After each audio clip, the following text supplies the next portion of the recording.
So I'm going to talk a little bit about Keanu Reeves' chart. I actually started to make this video and an emergency alert came on my phone and like aborted the whole video, so I'm starting over. We have an emergency alert here in New York City because of a massive rainstorm and flooding. But it's a full moon today, so the full moon tends to make things bigger and more dramatic, and we certainly have that today. Yeah, Keanu Reeves' chart is really amazing, and you read the stuff that I posted above, and probably a lot of people don't know this. They think of, oh, he's just the guy that starred in The Matrix, and he's a big movie star. But this guy is like incredibly compassionate and spiritual, and not your typical Hollywood actor that's into all the glamour and the fame and fortune, all that kind of stuff. This guy gave away millions and millions and millions of dollars of the money he was making just to help people. But and somebody that has a 12th house like that is going to be deeply spiritual, and we know that from having a 12th house with Sun, Mercury, Uranus, and Pluto, that he has been a very awakened kind of healer, teacher, higher consciousness person in his last life and probably a bunch of past lives. And he actually has indigenous blood because his father was Hawaiian. And people that have indigenous DNA are just wired differently. And if he was born as a fully indigenous person in indigenous culture, he would have been spotted, shortly after birth as a mystic healer type, shaman type guy.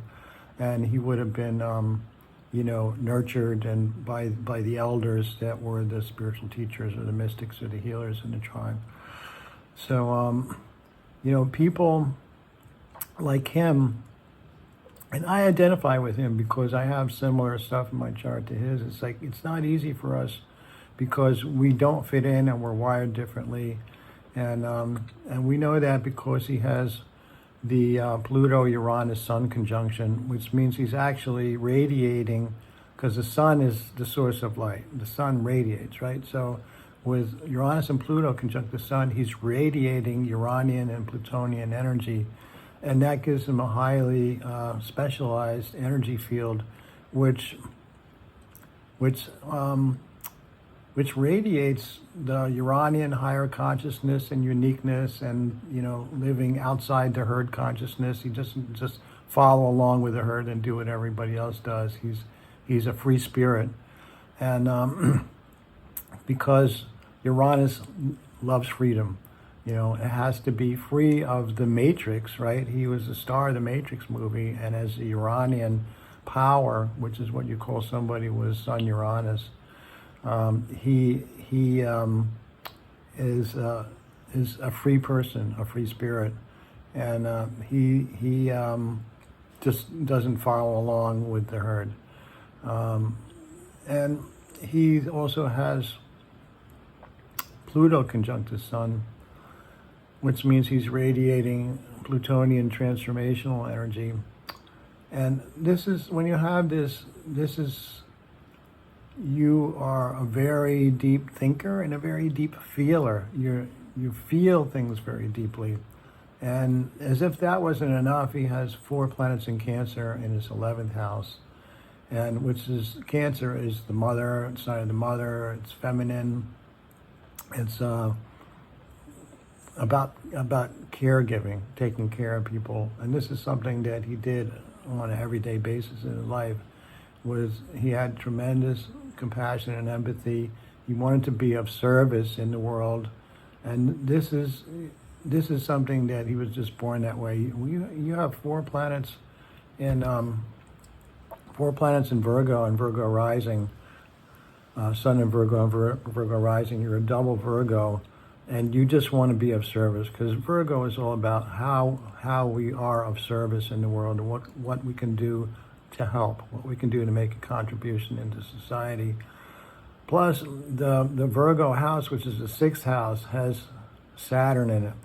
So when wherever Saturn is in your natal chart, that's what you're really working on hardest to master. So he's working hard to really master service and caregiving with all his Cancerian planets, which Moon in Cancer. Moon is rules Cancer. So that's a very powerful, beautiful moon that he has, and also part of fortune.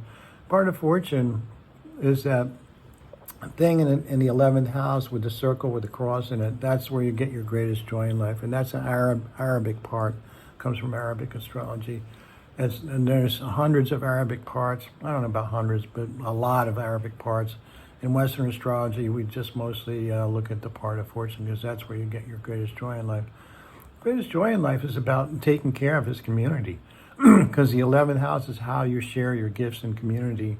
And this is a person that feels deeply. He's deeply empathic and intuitive, and he's got to be psychic, absolutely psychic. But his whole orientation is that he wants to make a difference in the world and help to relieve suffering. So that's why I call him kind of an undercover bodhisattva. And yes, his career as an actor, and that is, the 12th house is not just about spirituality and connection with the divine, it's about the fine arts, because the fine arts are the way that in our culture that we stay in touch with the divine. It's through music, through poetry, through art.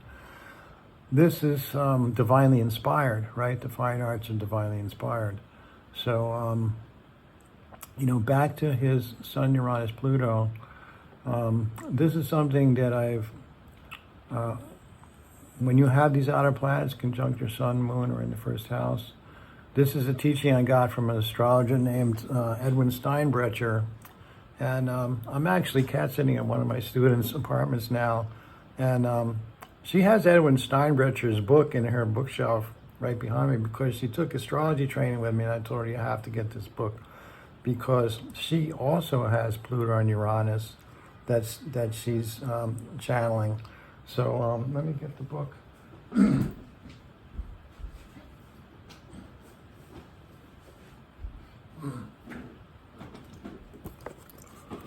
And this is the book, The Inner Guide Meditation by Edwin Steinbrecher. I don't know if it's still in print, but you can get a used copy of it on Amazon. And it's kind of, this is a book that really changed my life. I found an earlier edition of it on the sidewalk in the East Village when I was living in the East Village back in the 80s. Some guy had some books on the sidewalk he was selling. I was like, what's this? Looks interesting. I pick it up and I buy it for $1. I take it home, and then I realize there's this incredible astrological information in this book that Edwin Steinbrecher got in the dream state, downloaded in the dream state, and then he shared it. And this is something that one of my specialties is reading for people that are kind of don't fit in. We feel alienated. We tend to be more sensitive. We're actually channeling the higher cosmic energies into the Earth plane, which are represented by the outer planets, Saturn, Uranus, Neptune, and Pluto. So this is a guy that if I hung out with, we'd immediately understand each other. Keanu Reeves and I. And a lot of my friends have this kind of stuff, and I've done hundreds of readings for people that have these alignments in their chart, and finding out that I had Uranus and Neptune conjunct my moon and what that actually means kind of saved my life, because it helped me understand myself in a way that I had never been able to before. So the other thing that there's a couple things I learned from Steinbrecher's work that you just won't get anywhere else. And for instance, in Keanu's chart, there's no planets in fire signs, and an ascendant is not in a fire sign. That means he's a fire adept. It does not mean he's lacking the fire element. Everybody has all 4 elements in their makeup. If they didn't, you would die. For instance, you have no water element in your makeup, then that means you're just like a dried up, raisin or something that you have no water element. You can't live without water, right? But he's a fire adept. He's mastered the fire element. This is a man of great passion. You know, the fire element is about passion and action. So, and you look at his life, and you can see that this is a very passionate, active guy. He's always involved in these huge movie projects. He played in a band he played in Dog Star Band for a couple of years, a musician, and he's constantly helping people, you know.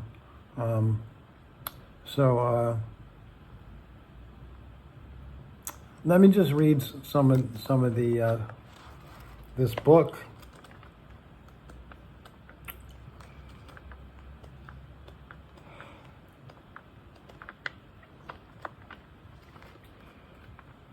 Okay, the powers. These are people with Sun conjunct outer planets, Saturn, Uranus, Neptune, and Pluto. So let's do Uranus first, because Uranus is closest to his Sun. The Uranian powers are the masters of freedom, empathy, friendship, uniqueness, eccentricity, the unexpected, altruistic love, astrology, electricity, and all vibratory phenomena, invention, innovation, and group process. And, you know, so Keanu, often people like him are more isolated. They're kind of like monks. But I think in this life, he really wanted to connect with the masses. And that's... connecting with the masses has to do with the third house and also the 10th house. The 10th house is like the role you play out in the world. And he has North Node in the 10th house, and the North Node is your direction that you're going in life. So the 10th house is about your status in the world, your career, your qualifications, your accomplishments. So, and he's somebody that communicates to the whole world, because Gemini, North Node in Gemini, that's communication. And of course he does that through the movie industry, out to a mass audience. And his South Node is in Sagittarius in the 4th house, meaning that he is deeply philosophical, but he is also deeply emotional and deeply a person that feels deeply. Right, so because the 4th house is about feelings and emotions, about the home, about sanctuary, about going within. So this is a very deep person with South Node in the 4th house, and he's 4th house is also how you take care of yourself. So that's a big learning curve in his life, is how best to take care of himself. And I would not be surprised if he does yoga or meditation, or does some more holistic self-care things, and especially the deeper spiritual practices if you study martial arts or whatever.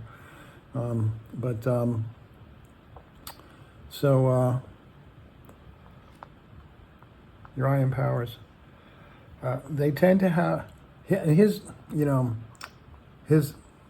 Uranian people bring a very special energy into groups, because they raise the vibration of the whole group, and they help the group mesh together and work together. So when you have Keanu Reeves working in a movie, he uplifts the whole thing, and then there's probably other Uranian people, because Uranian people are very creative and outside the box and unique and charismatic. And this is a guy that oozes charisma. Women look at him and they're like, have this huge crush on him, and just the way that he comes across, on screen and everything. And his charisma is very Uranian and Plutonian. And Pluto rules sex. So this is a sexy guy that's, very attractive. They tend to have little understanding of normal human time, seeing tomorrow more easily than today, because Uranian people bring in new ideas. They bring in the future into the now. They help us find totally new solutions to old problems. They're people that are like the inventors that come up with this amazing ideas. are Uranian people or Aquarian people. because Uranus is the planet of Aquarius. They bring forth projects and ideas that are generally 3 to 7 years ahead of the rest of humanity, if not more, and they often focus on the futuristic or the ancient. And, you know, the Matrix movies are a good example of something that was ahead of its time, because now the whole Great Awakening is about realizing that we do live in a control matrix, and that it's not that just by adapting to our cultures, we're giving up some freedom, and so that we can be managed and controlled and told how to think and what to do. And Iranian people, just like they just don't like that. You know, they can see how we're being restricted, and also people like us, we don't get along well with authority figures. We don't like to be told what to do, and often we'll if we're told you have to do this, you have to do that, we'll just rebel. We'll do like the opposite of that, just to be defiant of authority. And that's very Uranian and Plutonian. And Pluto rules revolution. So they have what is called instant empathy. And this is something that Keanu Reeves has in spades. I mean, there's stories about him just going up to homeless people or anybody, and he can immediately, there's this energy of friendship and compassion and understanding between him that's just instant. And instant empathy, generating in others the feeling that the other person has known them forever, that they are old friends and confidants beyond time. They have few, if any, of the normal prejudices of the world, and can even forget what sex, religion, or color another person is, relating always to the person's central essence. They are friends to the whole world and tend toward non-discrimination. It's a perfect description of Keanu Reeves. They are non-judgmental and are often considered to have genius because of their abilities to perceive innate patterns in things and situations, because of their multi-level awareness. Information comes to them in sudden knowing.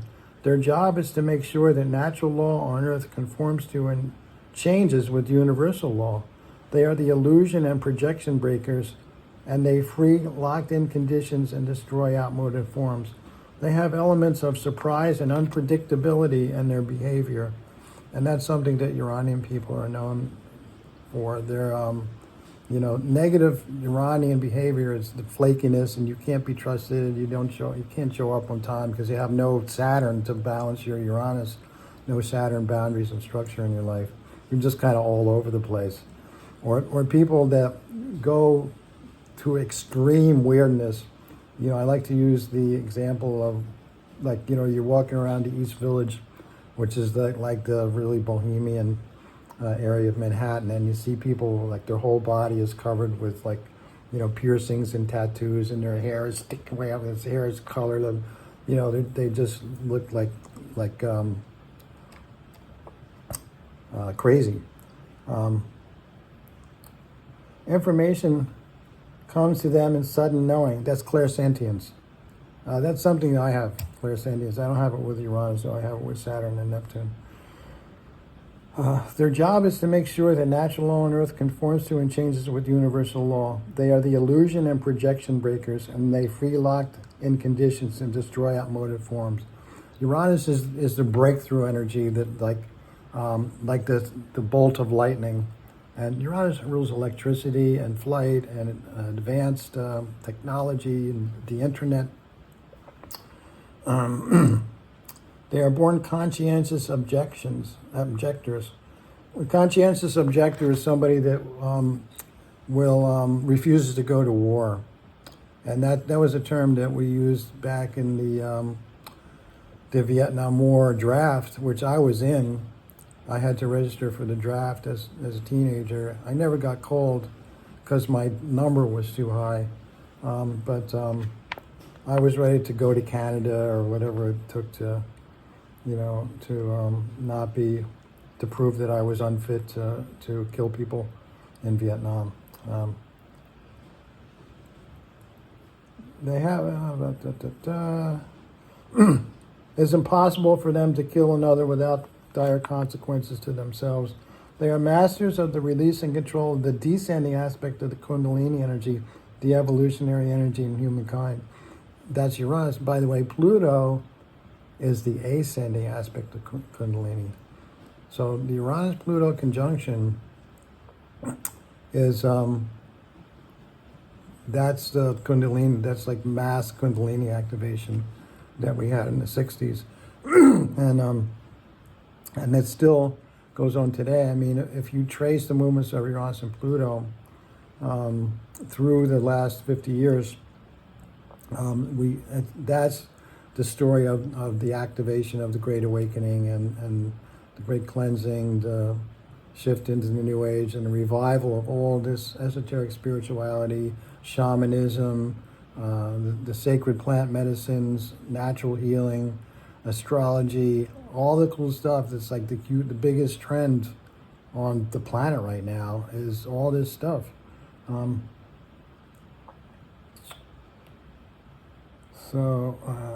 Aspect of the Kundalini called the descent of grace in the West, descending aspect of the Kundalini. Any kind of confinement or restraint is crazy making for them. Resistance to consciousness of their abilities takes the forms of rebelliousness, iconoclasm, flakiness, lawlessness, chaos, coldness, antisocial or shocking behavior, revolution, reporting the ideal instead of the real, anarchy, electrical overcharges in their bodies, and acute nervousness. So, that's a sample of what it means to have Sun-Uranus conjunction. And he has it really close. I mean, Sun is 9 Virgo and Uranus is 10 Virgo. And Mercury is stuck in there, combust the Sun. When you have a planet in the same degree as the Sun, it's called combust, as if the Sun is burning it up. But it's not a bad thing. It just means that, in his case, the Mercury is the mind, the memory, the ability to think and communicate. That's very Uranian. So he will say unexpected things that kind of trigger you into higher consciousness, and that can be shocking. But he's a gentle guy. He's not the kind of guy that wants to just go around pushing people's buttons. Not from what I've heard about him. Now that may be true if you know him more, if you have a more close friendship with him. But with all that Cancer, that's very nurturing, caring, and gentle. And Virgo, positive Virgo, is about healing and service and medicine and just helping people be the best they can be. I don't know, I guess that's enough for now. I've shared a lot, but if you're serious about the study of astrology, especially if you have outer planets conjunct Sun or Moon or in the first house. And by the way, his Uranus and Pluto actually are close enough to his ascendant, so they bleed through into the first house. So that makes him also a Pluto-Uranus instrument, meaning his physical body is specially wired to receive, amplify, and broadcast Uranian Pluto energy. So this guy's a real powerhouse. Very, very amazing guy. So thanks for listening, and I hope this you got something out of this.